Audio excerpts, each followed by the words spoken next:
Hello students, today we are going to learn about physical features of India and as we know that on earth there are 5 physical features. We find that on earth mountains are there, plains are there and plateaus are there. After that we learn about deserts and on fifth number we know about islands. और भारत में एक विशेष प्रकार का एक और प्रकार का landform होता है इंडिया के अंदर। वो क्या होता है, इसमें हम 6 टाइप जो है इसमें we will learn about coastal plains. Coastal plains के बारे में हम पढ़ेंगे।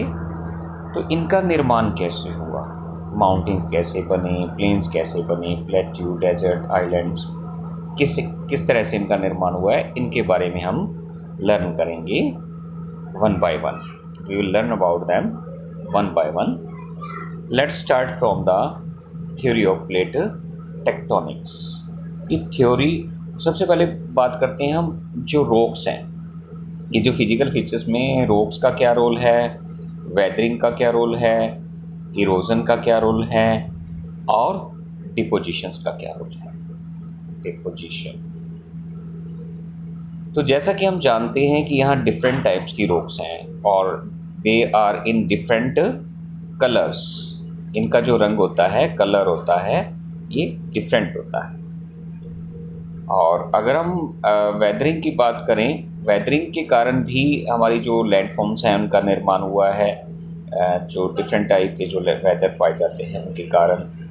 और उसके बाद बात करते हैं हम इरोजनल एक्टिविटी की, यानी इरोजन होना, इरोडेड होना, कि जो लैंड का जो कुछ पार्ट है वो टूट जाता है, बिखर जाता है, वो इरोडेड एरिया कहलाता है, इरोजन कहलाता है। तो जैसे सोइल का क्या है कि एक एरिया से जैसे तेज पानी बह रहा है या तेज हवाएं चल रही हैं, उस सोइल को, पार्टिकल्स को उड़ा कर ले जाती है और दूसरी जगह डिपॉजिट कर देती है, तो उसे हम क्या कहते हैं, डिपोजिशन कहलाता है। एक जगह से हटकर दूसरी जगह पर जमा होना वो डिपोजिशन कहलाता है। तो इस तरह से हमने पढ़ा कि किस तरह से हमारे जो लैंडफॉर्म्स बने हैं उसमें किन किन का रोल था। तो अब हम पढ़ेंगे theory of plate tectonics. Theory of plate tectonics के बारे में पढ़ेंगे, यानी हम टेक्टोनिक्स प्लेट के सिद्धांत का लर्न करेंगे। किस तरह की, हम जानते हैं कि यहाँ पर 7 मेजर और कुछ एक सम माइनर टाइप की प्लेट्स हैं। सबसे पहले हम बात करते हैं कन्वर्जेंट बाउंड्री की। When the plates move towards each other, तो वो क्या बनाती हैं, they form convergent boundary. They form convergent boundary. जब प्लेट्स एक दूसरे के साथ टकराएंगी तो वो क्या होंगी, या क्रम्बल हो जाएंगी, टूट जाएंगी, या फोल्ड हो जाएंगी, यानी कि एक दूसरे के अंदर स्लाइड कर जाएंगी और वो फोल्ड माउंटेन बनाएंगी। दूसरी प्रकार की होती है divergent boundary. In divergent boundary when the plates move away from each other they form divergent boundary. जब प्लेट्स एक दूसरे से दूर हट जाएंगी तो वो क्या बनाएंगी, डाइवर्जेंट बाउंड्री बनाती हैं। तीसरी प्रकार की होती है हमारी, इसे बोलते हैं transform boundary. When the plates move horizontally, मतलब एक अपोजिट डायरेक्शन में चलती हैं एक दूसरे से, एक ऊपर जा रही है तो दूसरी नीचे जा रही है और ये ट्रांसफॉर्म बाउंड्री बनाती है, तो इसे हम बोलते हैं ट्रांसफॉर्म बाउंड्री। कन्वर्जेंट बाउंड्री में क्या होता है कि ये जो फोल्ड माउंटेन्स का निर्माण होता है कि जब प्लेट्स एक दूसरे के साथ टकराएंगी या तो वो क्या हो जाएंगी, क्रम्पल हो जाएंगी, टूट जाएंगी, या एक दूसरे के ऊपर स्लाइड्स ओवर कर जाएंगी और जिससे फोल्ड माउंटेन्स का निर्माण होता है। और उसके बाद बात करते हैं हम जो डाइवर्जेंट बाउंड्री है वो फोल्डिंग माउंटेन्स का निर्माण करती है। अब क्या है कि ऊपर वाला जो हिस्सा है, मतलब जब 2 प्लेट्स मूव होती हैं एक दूसरे से दूर हो जाती हैं तो वहाँ पर फोल्डिंग माउंटेन्स का निर्माण होता है। ये नीचे का जो एरिया, यहाँ पे इसे हम रिफ्ट वैली का नाम भी देते हैं। यहाँ रिफ्ट वैली या आई शेप्ड वैली भी बन जाती है। जो ऊपर का हिस्सा है वो हट जाता है और कट कर क्या बनता है, यहाँ एक रिफ्ट टाइप की वैली का निर्माण होता है। और जो तीसरी जो हमने पढ़ी जो है वो ट्रांसफॉर्म टाइप की बाउंड्री। तो ये थे हमारी थ्योरी थी प्लेट टेक्टोनिक्स की। अलग अलग जो जियोलॉजिस्ट है उन्होंने बताया कि हमारे प्लेट्स की मूवमेंट जो होती रहती है, इन्हीं प्लेट्स की मूवमेंट्स, यानी अर्थ के अंडर जो है, क्रस्ट के नीचे जो हिस्सा है वहाँ पर क्या होती है, प्लेट्स की मूवमेंट होती है। और ये प्लेट्स की मूवमेंट्स के कारण ही हमारे जो लैंडफॉर्म्स हैं उनका निर्माण हुआ है। अब हम आगे पढ़ेंगे कि हिस्ट्री क्या है इनकी। हिस्ट्री ऑफ लैंड, यानी कि ये कॉन्टिनेंट्स थे क्या हमेशा से 7 कॉन्टिनेंट्स थे? नहीं, ऐसा नहीं था। कि पास्ट में क्या था कि एक मेजर लैंडफॉर्म था, एक ही लैंडफॉर्म था जिसे हम पेंजिया बोलते थे, और इसके आसपास क्या था, वाटर हुआ करता था जिसे हम पैंथालासा बोलते थे। क्या बोलते थे? पैंथालासा। तो बड़ा लैंड जो था धीरे धीरे क्या हुआ कि it was divided into 2 parts.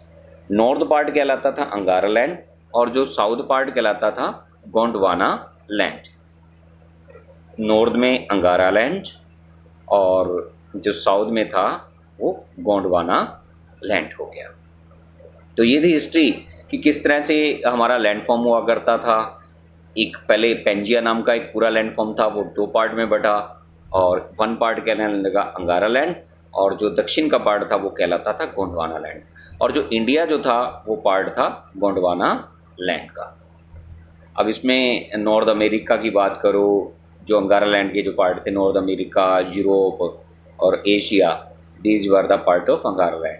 और गोंडवाना लैंड में मैंने अभी बताया कि इंडिया और ऑस्ट्रेलिया इंडिया, ऑस्ट्रेलिया और बाकी जो अफ्रीका था और जो साउथ अमेरिका था, these were the parts of Gondwana land. तो ये जो प्लेट्स थी जब मूव किया इन्होंने एक दूसरे से अलग हुई तो क्या बना था यहाँ पर, टेथिस सीज का, जो सी की जो बात की जाती है, जब आसपास का एरिया में क्या था, वाटर था, तो उससे क्या हुआ, जो टेथिस सीज का निर्माण हुआ था। और ये जो टेथिस सी था ये भी क्या हुआ, यहाँ इन्हीं से टेथिस सी से ही अपलिफ्टमेंट हुआ माउंटेन्स का। तो सबसे पहले हम पढ़ेंगे अंगारा लैंड के बारे में। अंगारा लैंड में हम क्या पढ़ने जा रहे हैं कि हमारी जो यूरेशिया, जो यूरेशियन प्लेट्स थी और हमारी थी इंडो ऑस्ट्रेलियन प्लेट।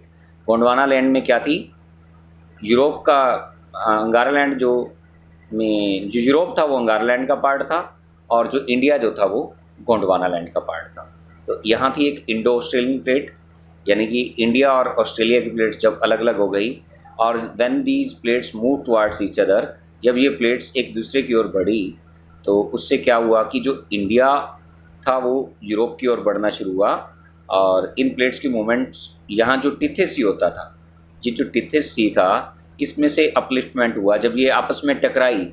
जब यूरोप और इंडिया की जो प्लेट्स थी आपस में टकराई तो ये टिथेस सी गायब हो गया और इससे फोल्ड माउंटेन्स का निर्माण हुआ। ये जो प्लेट्स एक दूसरे के ऊपर स्लाइड्स ओवर हो गई तो क्या हुआ, यहाँ पर माउंटेन्स जिन्हें हम फोल्ड माउंटेन्स या हिमालयस, आज क्या बोलते हैं हम इनको, हिमालयास, क्या बोलते हैं, हिमालयस, ये फोल्ड माउंटेन्स के कारण इन हिमालयस का निर्माण हुआ। तो ये थी हमारी history India, Indo Australian plate की, यूरेशियंस की और माउंटेन्स की, किस तरह से माउंटेन्स का निर्माण हुआ, किस तरह से टिथेस सी से माउंटेन्स का अपलिफ्टमेंट हुआ है, उसके बारे में हमने पढ़ा है।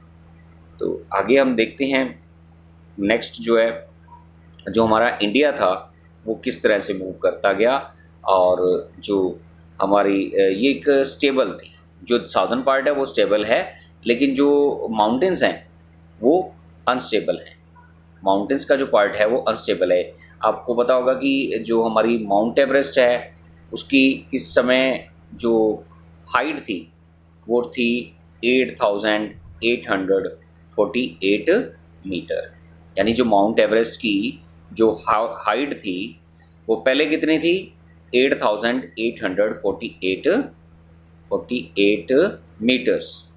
लेकिन अगर हम आज देखें तो आज ये 8,850 मीटर। कहने का मतलब क्या है कि धीरे धीरे मूवमेंट होती रह रही है, यानी कि जो माउंटेन्स हैं ये क्या कर रहे हैं, अनस्टेबल हैं, ये मूव कर रहे हैं ऊपर की ओर, यूरेशिया की ओर बढ़ रहे हैं।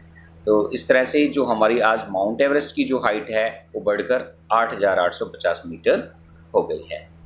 आज के लिए इतना ही काफ़ी है।